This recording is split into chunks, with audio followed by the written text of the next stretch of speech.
Halo pemirsa, jumpa lagi dalam channel Lakon hari ini. Hari ini akan mengangkat lakon misteri berjudul Rumah Kos Misteri. Cerpen karangan Septrianus, naskah disunting ulang oleh Taufik Antares. Selamat mendengarkan. Sekitar 5 tahun yang lalu ketika aku baru saja menjadi mahasiswa di kota Bandung. Seperti kebanyakan mahasiswa rantau lainnya, aku juga mencari-cari tempat kos yang kira-kira dekat dengan kampus. Karena belum punya teman dan tidak punya saudara di sini, terpaksa aku mencari tempat kos sendirian saja. Seandainya sampai malam nanti aku belum bisa mendapatkan tempat kos, aku akan menginap di kampus. Kemudian aku mulai bertanya-tanya pada mahasiswa-mahasiswa yang tampaknya sudah senior atau pedagang kaki lima yang bertebaran di sekitar kampus. Dan untungnya mereka semua pada ramah menunjukkannya. Setelah informasi dirasa cukup, aku mulai berjalan sambil menyandang tas ranselku yang sangat padat dan berat.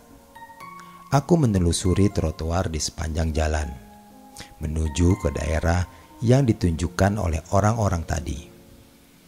Aku mulai dari rumah pertama dan pemilik kos bilang sudah penuh. Aku melanjutkan ke rumah berikutnya. Selalu saja kudapatkan jawaban sudah penuh. Dan tibalah aku di rumah nomor 66 yang terletak paling ujung. Bangunannya bergaya Belanda. Dinding-dinding yang dulunya dicat putih kini sudah berwarna coklat dan kusam. Rumput sudah tumbuh sembarangan di halamannya. Dan sekonyong-konyong, seorang ibu tua keluar dari rumah itu. Rambutnya yang sudah putih dan dia memakai kacamata bulat, tebal dan berantai. Tangannya yang kisut memegang gagang pintu dengan gemetar. "Mau cari tempat kosan, Dek?" tanyanya padaku dengan suara serak bergetar. Iya Bu." "Mari masuk." Ibu tua itu mengajak aku ke dalam. Dengan langkah yang pelan, ibu itu memandu aku untuk melihat-lihat ruangan yang ada di dalam rumah. Ruangan tamunya yang kosong melompong, tidak ada satupun perabot mewah yang terpajang. Hanya lantai ubin antik berwarna kusam, dan dindingnya juga sudah kusam. Aku jadi kikuk karena ibu itu diam saja selama memanduku melewati lorong-lorong rumahnya menuju kamar kosong yang terletak paling ujung. Bunyi sandalnya yang bergesek dengan lantai ubin yang sudah dingin dan berwarna gelap agak membuatku merinding. Sepanjang lorong itu berjejer pintu-pintu kamar yang tertutup rapat. Kupastikan ada sekitar selusin kamar di sebelah kiri dan kanannya. Aku simpulkan rumah ini sudah lama dijadikan tempat kos dan yakin sekali penghuninya pasti banyak. "Ini kamarnya, Dek," kata ibu itu dengan dingin. Dia memasukkan kunci, lalu pintu kamar itu terbuka secara perlahan. Pintu itu berdecit panjang. Ada saklar di samping pintu sebelah dalam. Lalu aku menekannya dan melihat lampu yang tergantung setengah meter dari langit-langit. Awalnya lampu itu enggan hidup, hanya berkedip-kedip seperti mau putus. "Kamar mandi ada di ujung sana ya, Dek, lalu belok ke kiri," ujar ibu itu sambil menunjuk ke arah samping. "Dan ada 2, yang satu hanya untuk tempat mencuci baju dan mandi." "Oh ya Bu, dengan air dan listrik sebulan saya harus bayar berapa?" 100.000, jawabnya singkat. Apa aku tidak salah dengar? Hari gini masih ada kos-kosan dengan biaya sewa serendah itu? Oh, mungkin aku salah dengar. Aku berusaha bertanya sampai 3 kali dan ibu itu menjawab dengan jawaban yang sama. Setelah sepakat dan menerima sejumlah uang dariku, ibu itu menyerahkan kunci kamarnya. Bunyi gesekan sandalnya dengan lantai terdengar menjauh saat aku masuk kembali ke kamar. Seharian berjalan membuat kakiku pegal luar biasa. Dan akhirnya aku rebahan di ranjang yang sudah aku bersihkan tadi. Waktu sepertinya akan masuk maghrib dan tidak terasa akhirnya aku tertidur. Tiba-tiba saja aku merasa takut, aku merinding dan gemetar saat melihat sosok putih yang tinggi besar dan berambut panjang sedang berdiri melayang menatap aku. Tubuhku membeku dan basah oleh keringat. Akhirnya aku terbangun juga. Aku langsung bangkit dan memberanikan diri menatap ke arah tempat di mana sosok putih tadi berdiri. Dan ternyata aku hanya mimpi dan tidak ada apa-apa di sana. Aku melirik jam di meja belajar di samping tempat tidurku. Jam sudah menunjukkan pukul 7:30. Senja telah dipastikan lewat dan aku memutuskan untuk mandi. Aku keluar kamar dengan membawa handuk dan perlengkapan mandi. Ketika aku menoleh ke ujung lorong, aku melihat sekelebat bayangan putih menghilang ke tikungan kamar mandi. Aku hanya sempat melihat ujung kain putihnya saja. Sesaat darahku berdesir. Apa itu ya? Oh, mungkin itu teman kosku yang mau mandi juga. Aku meneruskan langkahku menelusuri lorong panjang menuju kamar mandi. Dan berharap dalam hati paling tidak ada salah satu kamar yang terang, menandakan ada penghuninya. Tapi perasaanku semakin ciut ketika aku telah sampai di ujung lorong dan tinggal belok ke kamar mandi. Tidak ada satu kamar pun lampunya yang menyala. Semuanya mati. Dan satu-satunya penerangan di lorong itu hanyalah lampu kuning dengan watt yang rendah yang tergantung tepat di tengah-tengah.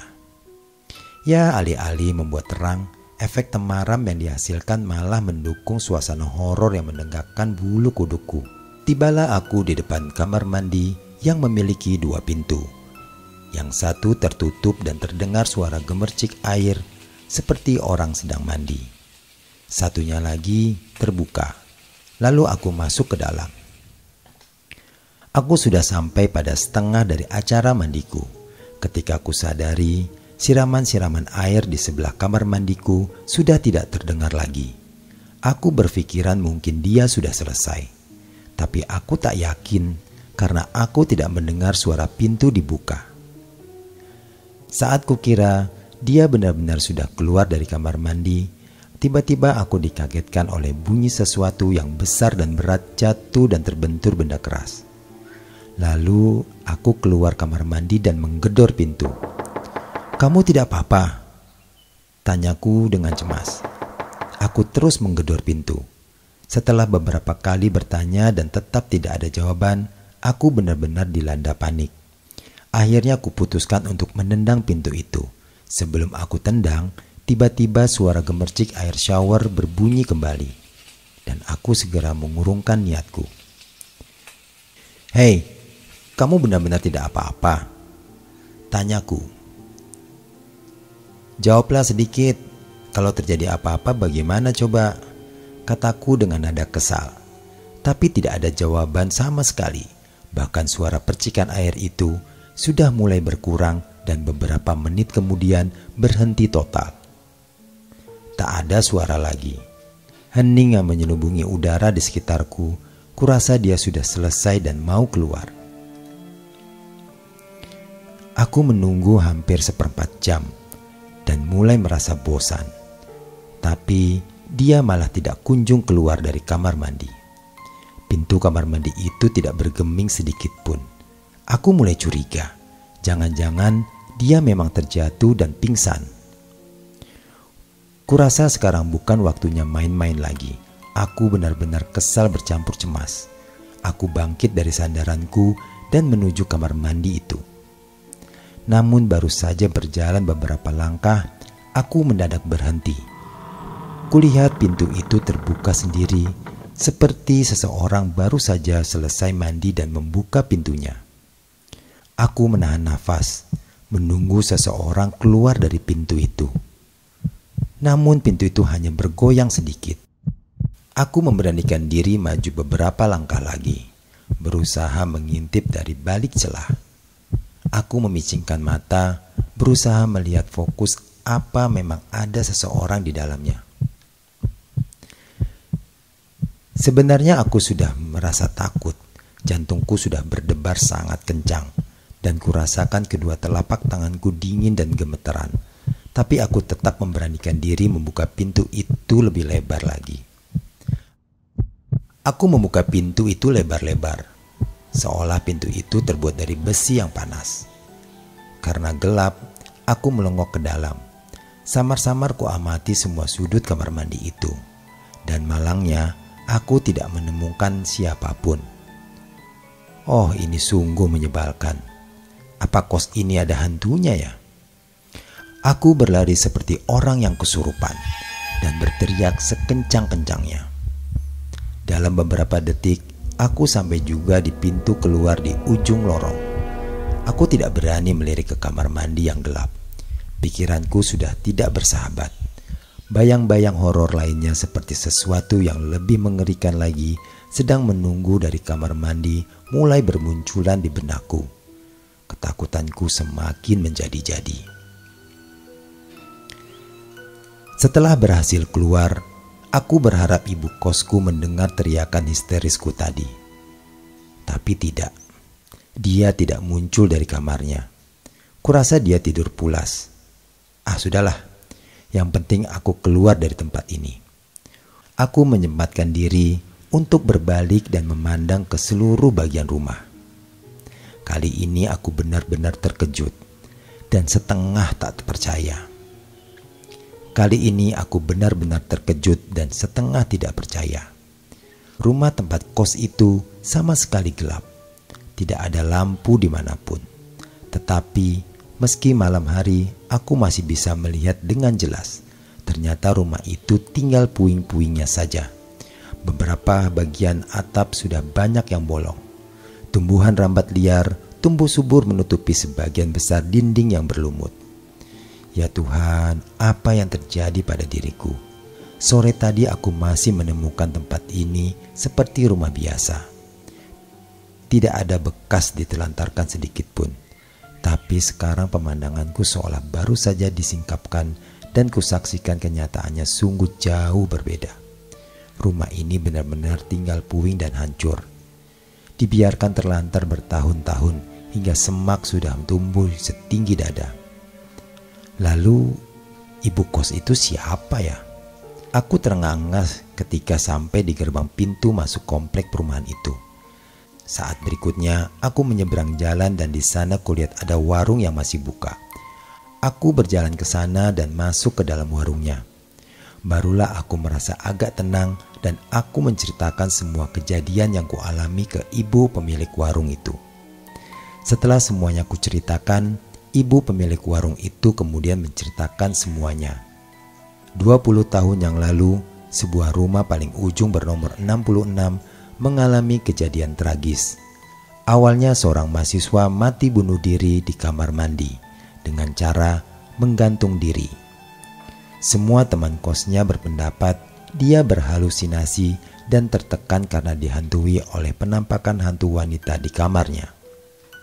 Ada dugaan hantu wanita itu adalah anak ibu kos yang mati dikurung di kamarnya karena gila.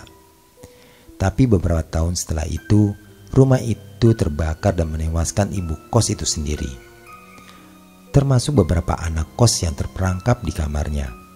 Menurut polisi, kebakaran itu jelas disengaja. Mendengar rangkaian cerita tragis yang mengerikan itu, aku semakin gemeteran dan serba ketakutan. Aku tak sanggup membayangkan bagaimana kalau diriku tinggal di sana. Barangkali aku akan menjadi salah satu penghuni abadi yang bergentayangan. Demikianlah lakon misteri kali ini. Semoga kita bisa mengambil hikmah dari apa yang diceritakan. Wassalam.